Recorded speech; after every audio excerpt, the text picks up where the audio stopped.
баары Садыр Жапаров шайлайбыз да. Себептен элдин баары ошону колдоп атпайбы. Жаңы көрөбүз да. Убакыт берсек. Садыр Жапаровду бойлойм мени. Эмне үчүн? Подходящий кандидат болуп атат го дейм. Башынан өткөн билет да көйгөйлүү маселени. Пока Мадумаровду болуп аткан. Мадумаровду колдойсуз. Шайламаксыз. Рахмат. Өзүңүздүн оюңуз бек. Элдин баары ошону шайлайбыз. Сиз дагы? Рахмат. Мен азыркы учурдагы президент болуп кеткен, үй болуп кеткен Садыр Жапаровду шайлайм. Азыр элдин баары ошого эмеси, ошого ишенич күч болуп атат. Элде ошо үмүт аябай күч болуп, мен ошону шайлайм мисалы үчүн. Мен Садыр Жапаров. Эмне үчүн? Биз да оңуп кетеби, жашообузду оңуп кетеби. 30 жылдан бери эмне болуп? 30 жылдан бери балчыкка барыптык го. Ошо састан чыкса экен. Эми кандай кетти?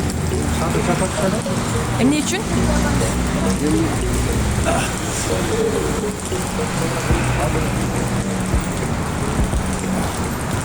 Ай, элдин ойлор айган көрүп атат деп. Мына карасак, президенттикке ушу Садыр Жапаров эле Татыктуу болуп атат, каттуу да. Жапаровду шайлайм. Эмне үчүн? Ушул эле оңдой турган болду го Кыргызстандын келечеги. Я еще список не видела. Садыр Жапаров азыр көргөзгөн результат жакшы болуп атпайбы? Канчалаган акчанын баарын мамлекет түзүп атат. Менимче Садыр Жапаров келсе мамлекет оңдоп көрөлү. Садыр Жапаров Эмне үчүн? эле келечектен үмүт сөндүргөн ошол иншалла. Калган таза эмес. Садыр Жапаров. Эмне үчүн?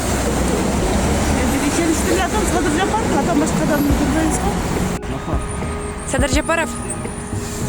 Кимди эле бизге ай чыккандай ушундай нуруну чачып турган Садыр Жапаровду. Это важно, да? За кого голосовать? Да. Ну, кто выйдет, посмотрим. Кто? Жапарова нет. Не будете, да? А за кого будете голосовать? А за кого? Я, наверное, в Мадумару. Мадумарова. Спасибо. Жапаров он. Жулик он. Аны эл алып келип шайлады, эл ошого ишенди, ошон үчүн Садыр Жапаров эле татыктуу деп ойлойм мен.